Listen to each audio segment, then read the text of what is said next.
Hey, what's up, everybody? Welcome back to Fired Up Life Show. My name is Kirby Liaban, helping you to get motivated and focused in pursuing your dreams and living out your faith. Let's go! Excited po ako because today we'll be talking about reformulating your purpose, how to clarify your why as you grow and mature.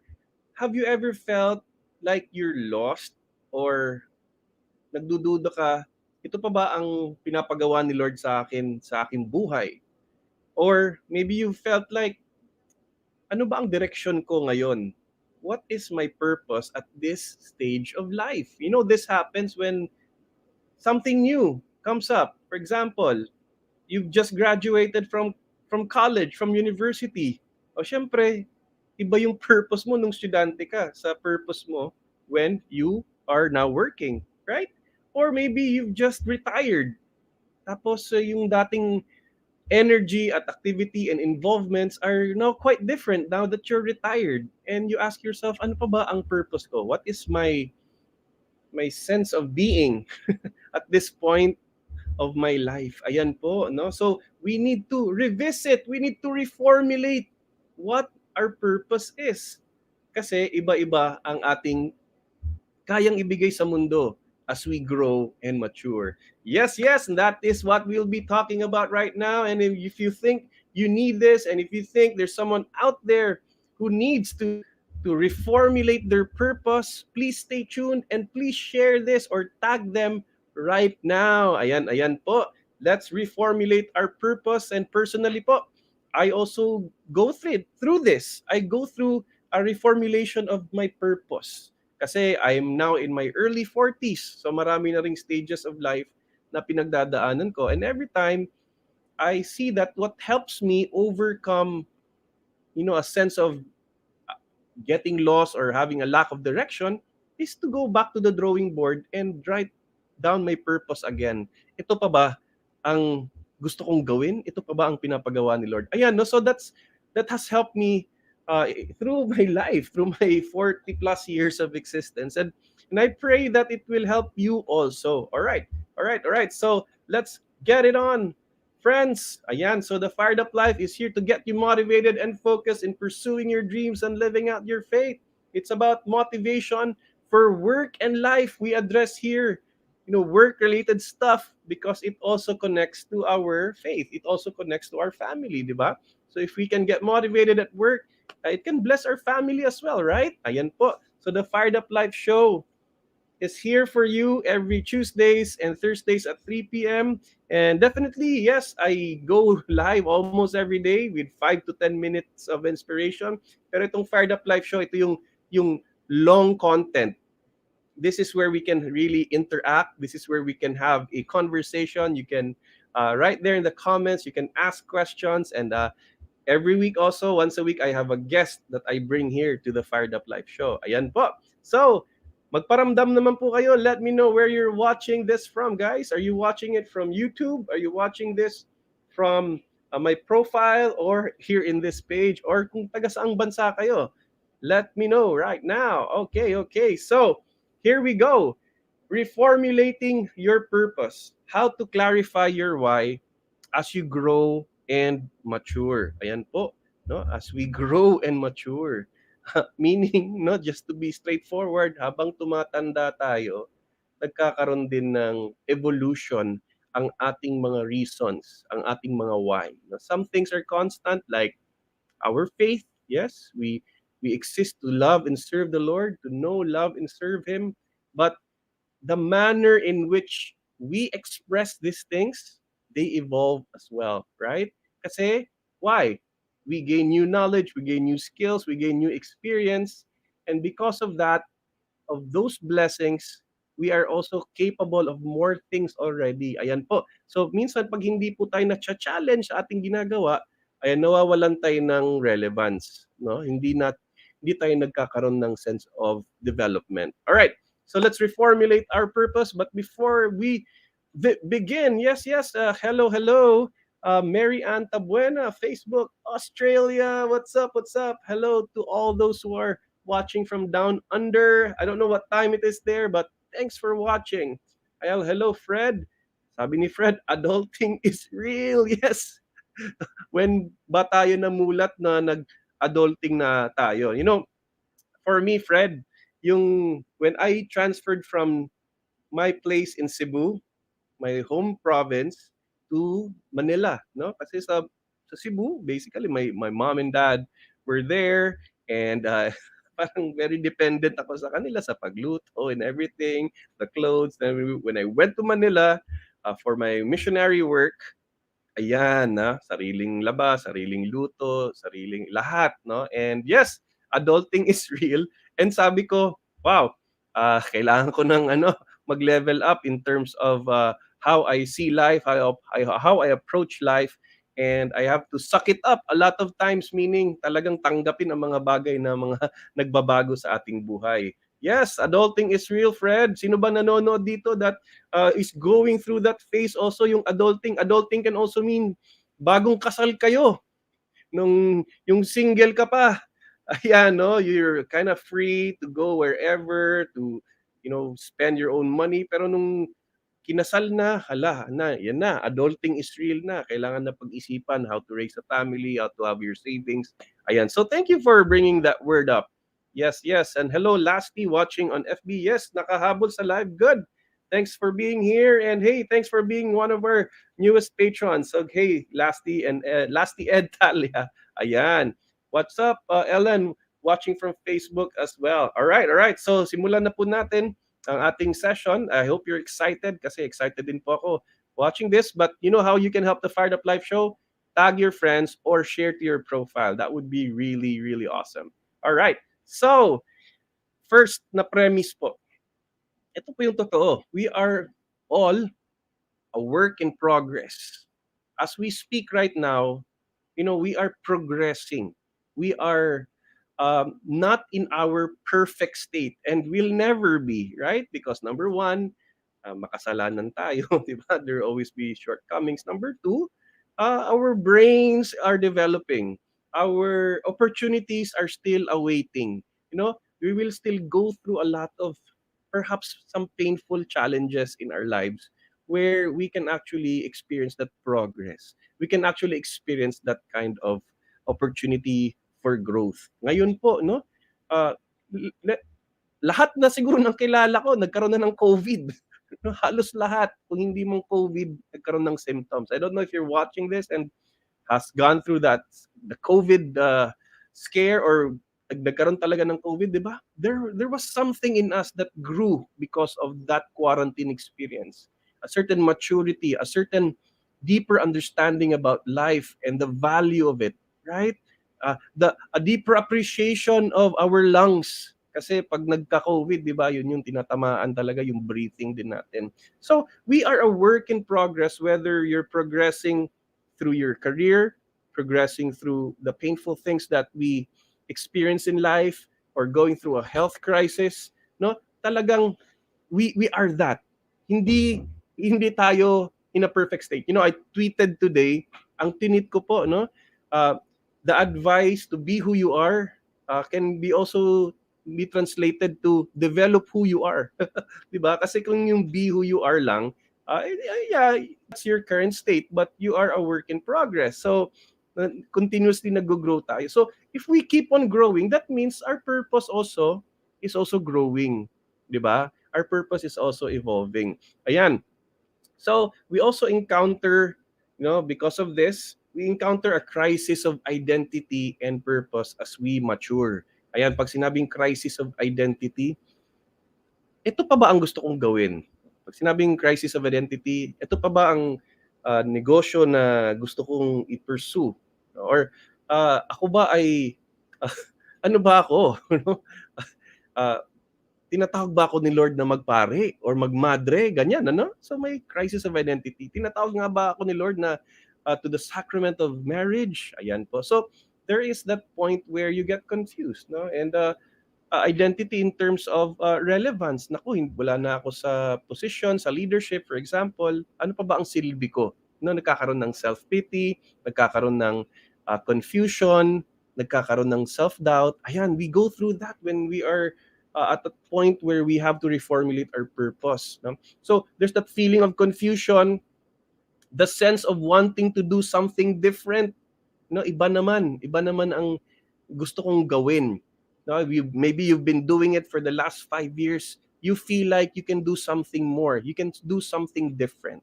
No, and for others, perhaps no, it's the desire to simplify your life. Yung ang dami kong involvements, ang dami kong kinocommit dito left and right. And you feel like a sense of purpose is through simplifying your life to focus on very few things but you can do them excellently. So, ayan po, when you go through a crisis of identity, don't panic. We all go through that. I haven't known anybody who doesn't go through a point of a point of crisis, a point of desperation, desolation, and feeling lost, right? Kahit mga santo, they have all gone through that point, no? If you look at Saint Paul, di ba? He's gone through that. He was, in fact, no, he was blinded by the light, and but through that blinding moment, he was able to discover his true purpose. Now, then the scales were off, and off he goes to his missionary life. Now, even Jesus was before his ministry, his public ministry, had to go to the desert, di ba? For ilang 30 days. Grabe, fasting.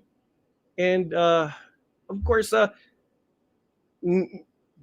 only getting to know who he is, because you know who he is, no, but really solidifying his relationship with the Father, right? So we see there, no, even Jesus, no, as he ventured into his public ministry at 30 years old.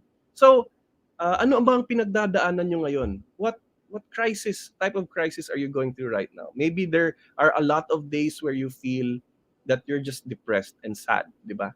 So don't panic.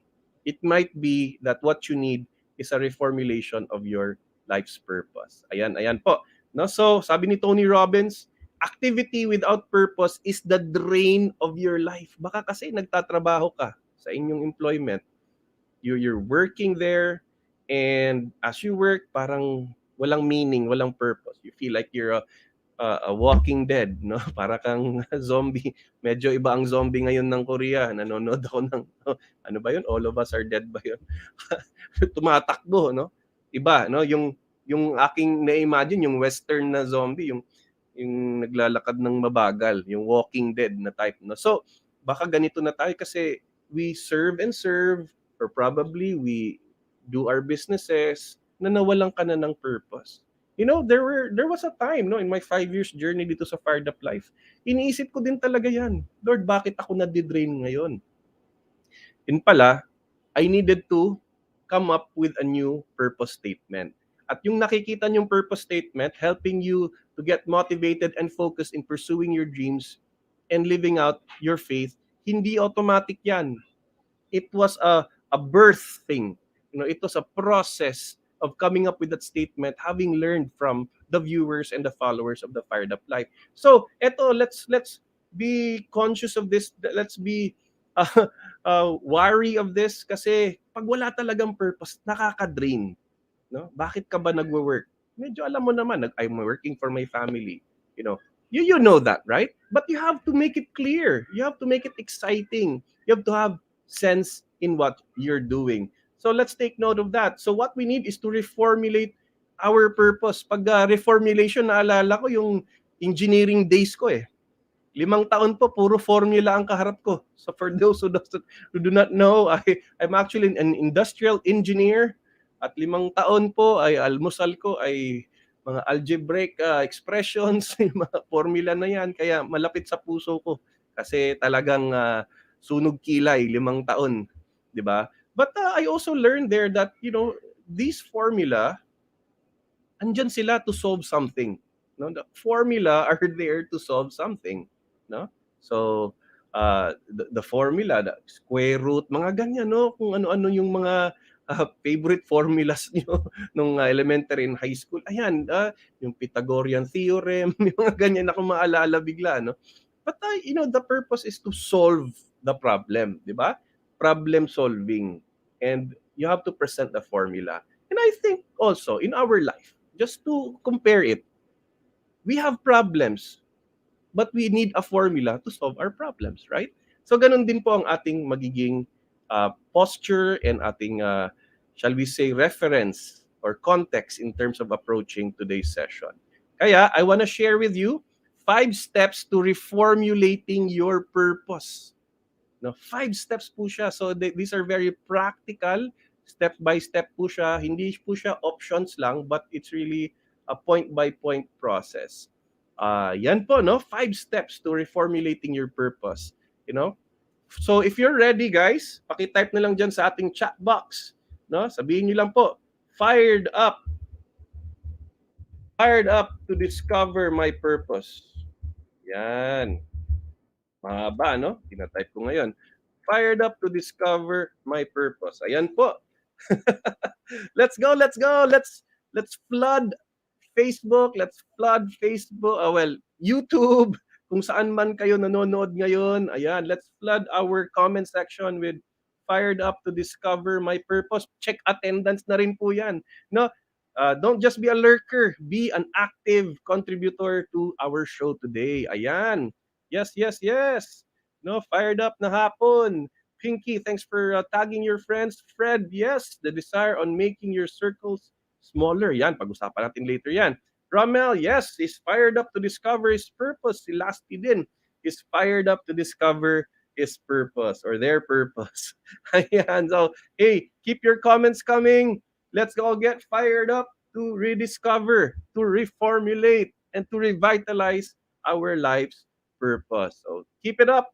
Keep commenting. Yan, simulan na po natin ngayon ang ating 5 steps. Step number 1, guys. No? Sana matag nyo na sila para mahabol nila. Ayan, step number 1. Teka lang, baka may humabol na comment, magtampo. Ayan, si Ellen, fired up to discover my purpose. Hey, Cecil, thanks for being here. One of our Fired Up University students. Ayan, maging part din kayo ng Fired Up University. Check out nyo, firedupuniversity.com. Ayan, mga 1 taon na kami magkakasama ng mga estudyante doon. So, yes, yes. First step, simulan na po natin. Step number 1, take stock of your strengths. Yan muna. No? Take stock of your strengths. No, lista nyo. Bakit? Self-awareness is always the starting point. Hindi mo alam saan ka magaling. Di ba? There's a reason bakit magaling ka sa isang bagay na yan. Kunwari ako, there's a reason why I feel like communication is one of my strengths. Or kahit siguro makapal yung mukha is one of my strengths. Although I'm introverted in a sense that I like reading books alone, watching movies alone, writing alone, being alone, very, secluded, no? Gustong-gusto ko yun. So, but of course, there's also that gift to communicate, no? So, isa yun, no? Take stock of my strengths. And when the pandemic happened, sabi ko, paano yan? Hindi na ako makakapag-talk sa mga kumpanya, sa mga grupo-grupo. So what I did was to come live. Kaya may Fired Up Live show po tayo. So I can still make my strengths even stronger. Ayan po. So ang tanong dito, sa mga strengths nyo, are they stagnating? Naka-steady lang ba siya? Or even declining? Nawawala na yung talent mo? Hindi ka na kumakanta masyado? Hindi ka na nagsusulat na masyado? No? Are they stagnating or are they still growing? Yun po yung unang indicator. Kasi, you know what happiness is also? I heard this from someone. Happiness is progress. Diba? When you feel like you're progressing at something, nakakatuwa. You know, you become happy. You know, nag-i-increase na yung YouTube subscribers. Oh, there's progress, di ba? So, tungtuwa ka kahit 2 lang yan, di ba? Or 3. When biglang natuto ka ng monetization online, wow! No, progress yan, nakakatuwa. No, when I had my first buyer for my online course, my speaker's course, unang bumili. Grabe, I was jumping for joy. Hindi naman kalakihan, pero it was the first time that I felt like I could really monetize online. And I was elated. I was excited. So, take stock of your strengths. Nag-grow pa ba kayo kung saan kayo? Or parang nagde-decline kayo emotionally, mentally, intellectually, spiritually. Yan. No? Are you still growing there? So, listan nyo. No? Kahit 3 lang na malakas kayo, na strengths nyo yan, na nasasabi ng ibang tao, magaling ako dyan, magaling ka dyan. Alright? So, lista mo yan, tapos i-evaluate. Kasi, syempre, kung nag-grow ka pa naman dyan sa kung saan ka, sa ginagawa mo, ayos lang, di ba? Nag-grow ka pa eh. So, keep at it. No? Stay the course. Keep being faithful to it. But, of course, the Lord loves us so much, He wants us to keep developing ourselves and keep growing. And even the trials allow us to be stretched so that we can grow beyond our comfort zones. Ayan, so pray about it. Take stock of your strengths and try to see, nag-grow pa ba ako ngayon? No? Kasi kung hindi na masyado, or if you're not contented with your growth, ayan, baka it's time to reformulate your purpose. Second, very important, review your indispensable roles. How much time and energy are you putting there? Anong ibig sabihin ng indispensable roles? Ibig sabihin nito, ito yung mga roles sa buhay mo na hindi pwedeng i-substitute ng ibang tao. For example, me, being a father is an indispensable role. Wala nang ibang pwedeng maging ama ng anak ko. Right? Being a husband is an indispensable role. Right? Being the owner of my business and driving it where it should be is, I think, indispensable role. But other things, for example, editing, video editing, for example, coming up with new ideas for content, these are things that I can actually delegate to other people. Yan. Pero ano yung pinaka-core role mo na hindi pwedeng hindi ikaw? No? So it usually has to do with our loved ones, how we are serving our loved ones. So kung ikaw yung anak ng parents mo, ayan, that's an indispensable role. Ikaw lang, kahit 8 kayong magkakapatid, pero you are one of the children. Then that cannot be replaced, right? So, are we doing good there? Kasi baka naman we feel like we lack a sense of purpose, tapos we do something else, pero naiiwan na pala si pamilya. Naiiwan na pala yung ating primary roles in life. No, I would call it, our vocational roles. No, the state of life where God has called you to. No, 3 lang yan, no? Religious, single blessedness, and being married, of course, holy orders, marami pala. Holy orders and the religious life, di ba? So, ano yung primary roles niyo doon? Review that. Are you still doing okay there? Kasi kung hindi, it's time to go back also and review that.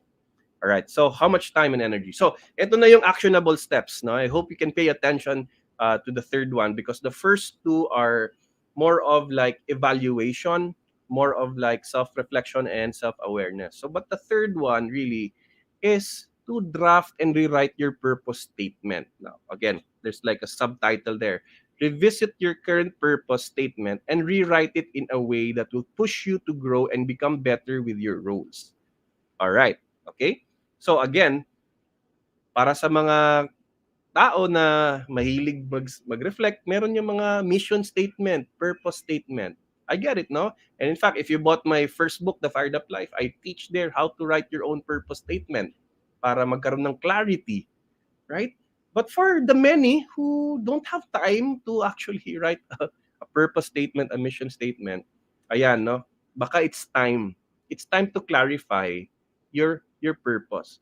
Or if it's not a personal purpose, perhaps the purpose of your business, the purpose of your company, the purpose of your organization, the purpose of your family. 'Di ba? Pwede naman kasing magkaroon ng family mission statement. Okay? So, i-rewrite, no? In fact, if you have created a family mission statement, balikan nyo. Balikan nyo yan, no? Every 3 years. Kasi lumalaki din yung mga bata, baka kailangan i-rewrite na kasi na-achieve na yung ibang bagay doon. Alright, so how do we draft or rewrite our purpose statement? I'm gonna present to you the simplest, most basic way to approach a mission statement. There can be many forms. In fact, yung iba gusto nila mahaba para detalyado. Pero para sa akin, ito yung pinakamaikli na pinakamadaling isulat na purpose statement. Ito. Alright? Ito yung help approach na tinatawag ko help approach. So for me, as an example, helping people or working people specifically get motivated and focused in pursuing their faith or pursuing their dreams and living out their faith. Ayan po. Right? So for me, I say that in every show. I have that in my Facebook banner to remind me and the viewers what the Fired Up Life is for. Kasi if they agree with my mission, o di magka-mission partner na tayo. Di ba? Kung agree kayo na you have to be motivated and focused para maabot yung dreams at kailangan nandyan yung pananampalataya, then, magkakatugma tayo, magkakaintindihan po tayo. So, how do we write our mission statement or our purpose statement? Interchangeable lang yung dalawa, mission and purpose for me. They are interchangeable. No? So, ano siya? First is just write there, help. I help. Blank. Tapos you choose an action word, get, become, learn, overcome, tapos blank. No? So, sa akin, no? I help people get motivated and focused in pursuing their dreams and living out their faith. So, dalawa lang iisipin po natin. The who and the what. No? Kasi mahalaga yung the who. No? Bakit? Because God calls us to specific people. God calls us like si Mother Teresa, the who was the people in India. Di naman buong mundo tinulungan ni Mother Teresa, di ba? Her who were those people. Okay? So, who is that in your case? In the Fired Up University, this is the first thing that we teach there. Identify your who. Kasi madalas, ayan, pag nagbenta ng isang bagay o pag nag-promote ng isang advokasya, to everybody. No, for me, working people yung target ko. So if you're working here and struggling at work and finding motivation at work, then yes, you are the target market. You are my who. Now if you are, I know a group in my Fired Up University, they're targeting those who are interested in theology of the body. Yung isa namang kilala ko doon is targeting apologetics. Yung isa naman are targeting people who want to put their house in order, no? Ang nakakatuwa kasi meron talagang clear mission and clear who. No? So, think about it. Who are you called to evangelize, help? Pwede din kasing hindi help, no? No. So but for me, as a draft statement, put their help. Ayan. So I hope you got that, guys. Right. Number 4, once you get to pin down the help statement, I help whoever, become blank. Ayan, no? Test if your reformulated statement excites you and others. Testing muna. Siyempre, nag-retreat ka, sinulat mo yung purpose statement mo. Tapos, test mo for 1 week. Pagising mo ba, naalala mo yung purpose statement? Kaya kailangan madaling ma-memorize, madaling ma-imbibe sa sarili.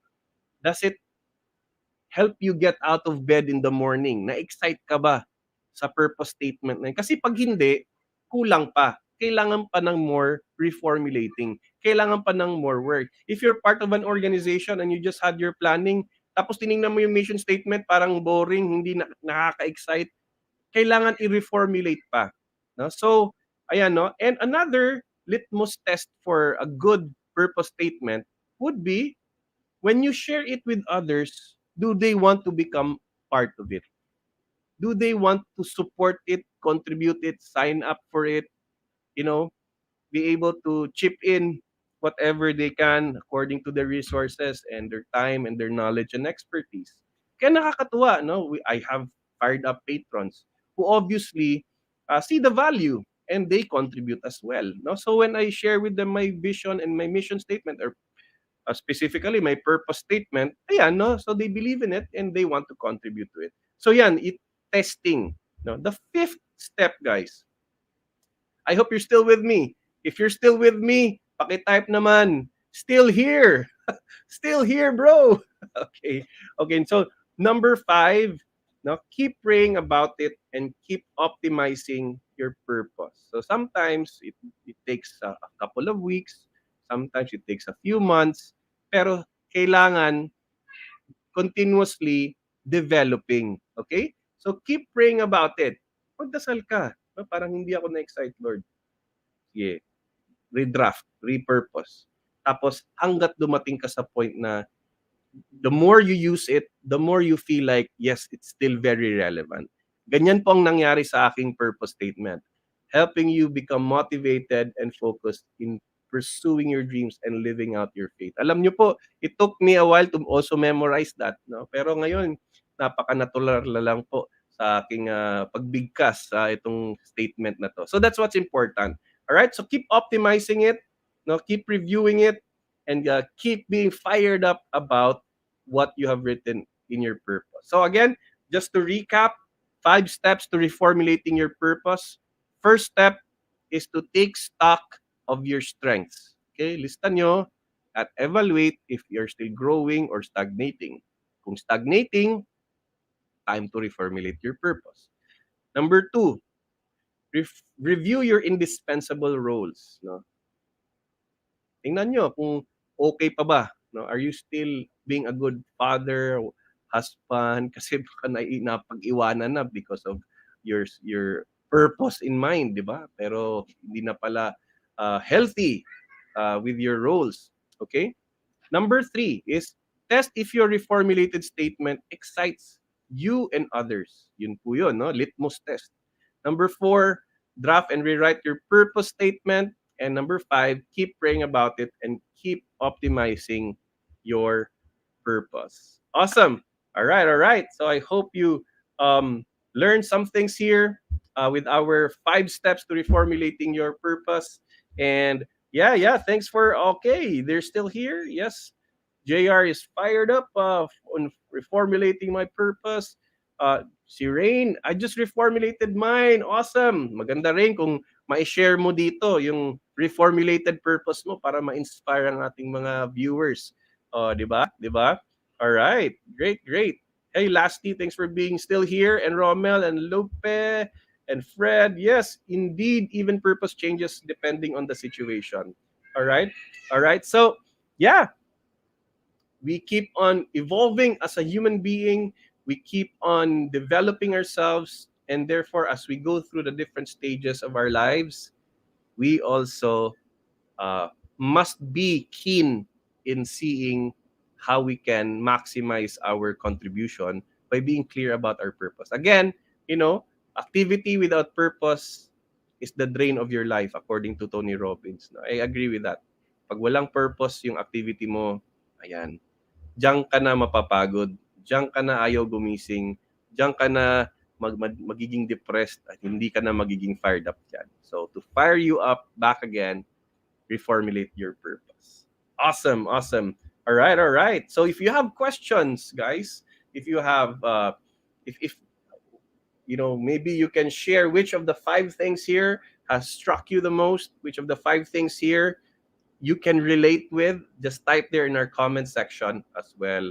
Yes, I agree with Fred. Clarity is the key. Yes, that is the whole concept. Meron pa ba? Nandito pa ba yung aking Fired Up Life book? I can't see it on my side. Pero the whole idea of the Fired Up Life talaga was really finding clarity. I was transitioning from missionary life to entrepreneurship. Ayan, I got a bit lost there. So I needed clarity. Kaya nung nahanap ko na yung clarity at that point in my life, tuloy-tuloy na ang pagbulusok. Right? Forward and forward na. Wala nang tigil-tigil. All right? So hey, thanks Fred for your comment and very helpful. Yes. And hey, if you want to keep the Fired Up Life going, we are on our 341st episode, and thank you for all our patrons who've supported it. Pero marami pa po akong mga pangarap sa ating Fired Up Life show. Mga pangarap ko to hire some staff to be able to edit more videos, to repurpose more videos. Ayan po, to actually spend a lot on ads also to spread our mission more to more people kasi yung ads help in spreading, di ba? So hey, if you want to support the mission of the Fired Up Life, last month we were able to reach 270,000 people. Grabe, no? I was just going through the insights in my creator studio. Ayan, no? Grabe, 270,000 people. That's a lot of people being reached in 1 month, whether they just saw a video, watched my show here, or maybe read some of my mini blogs, right? Na naabot ang dami pala, 270,000 unique people and individuals. Amazing what the internet can do. So, hey, if you wanna help the Fired Up Life reach 1 million people, 2 million, 3 million, 5 million people, ayan, please support, be a patron. Go to patreon.com/fireduplife, send stars, be a supporter through FB, and you can also send support through that number there, that Gcash number. All right, awesome. And yes, go ahead, go to patreon.com/fireduplife. There's in the descriptions. And yes, be a patron. Ito yung mga patrons po natin na sumusuporta po sa atin throughout the months. And yung iba, lagpas na ng 1 taon. Ayan, and I shout out to Lasty and Raphael for being our newest patrons here in the Fired Up Live show. Yes. And of course, don't forget to order a book. Kung wala ka pa nito, nako, it's time to take action kasi konting-konti na lang. Go to fireduplifestore.com and order 365 Fired Up days para araw-araw kang fired up. All right. Yes. Question here by Fred, do we need to stick to one purpose if we are clouded to many purpose? Well, depends on what you're involved in. There are different segments in your life. You have a purpose for your work. You can create a purpose statement there, why your business is existing, or a purpose statement why you are working in that establishment, why you are being employed there. Bakit ka nag-yes, bakit ka nag-apply dyan? You create a purpose statement there, right? Or you can have a purpose for your family. So in different segments of your life, you can have different purpose statements. But if you want a more general purpose statement, you can also create that the one statement that connects to different areas of your life. All right? So for me, simple lang, no? Na itong purpose statement na shinare ko kanina is really for the show, no? But my general is to help people get fired up. Ganun lang kasimple, no? Kasi when people are fired up, I get fired up too. And when I become an instrument to help people get fired up, I feel like the Holy Spirit is moving through my life. Ayan. So yes, no? Create different statements for different areas of your life, but have also that one statement. Stick to one statement, one purpose. Na. Kasi baka ma-confuse ka. You are either creating your own purpose or you are part of a bigger purpose. Okay lang din yun. No? But choose that one statement that motivates you in the morning. Print it out. Lagay nyo sa ref, lagay mo sa banyo, lagay mo sa bedside, no? That you see every day. All right? So, hey, thanks, Fred. Hope you get fired up. All right. Yan lang po. That is our show for today. And next week, Tuesday, exciting po, I have a guest. And we're gonna talk about evangelization. Ayan. Pag-uusapan ang specific word na yan, no? Spreading the good news. How do we do that? How do we become excited, fired up evangelizers in today's world? Ayan. Yun po yung maging topic. No? And I'll be making announcements in the coming days. Kung sino yung guest, and of course, kung ano yung specific topic na yon. So hope to see you there and tell your friends. TTH, Fired Up Life Show. And every day I also give some mini inspirations to keep you being fired up because that's my purpose. To help you get motivated and focused in pursuing your dreams and living out your faith. Ayan. Memorize ko, di ba? Ayan. So, hey, God bless you. I hope this session has helped you. And yes, lastly, God bless your new dreams and purpose. You look very excited and fired up. You're also motivated. Thanks, Bro Kirby. More power. Yes, kung fired up kayo, fired up din ako. Tulungan lang tayo, di ba? We share the fire. Ayan. Ang maganda sa fire image, when you share it with others, hindi ka nawawalan ng fire, di ba? If you share a candle to another candle, di ba? Hindi naman nawawalan ng fire yung pinanggagalingan. Ganun din si Lord, no? Hindi naman nawawalang fire si Lord. No? So if He shares it with us, it doesn't diminish His fire. Ganun din po tayo if we share our fire with others. So God bless you. And as I always say, keep being fired up.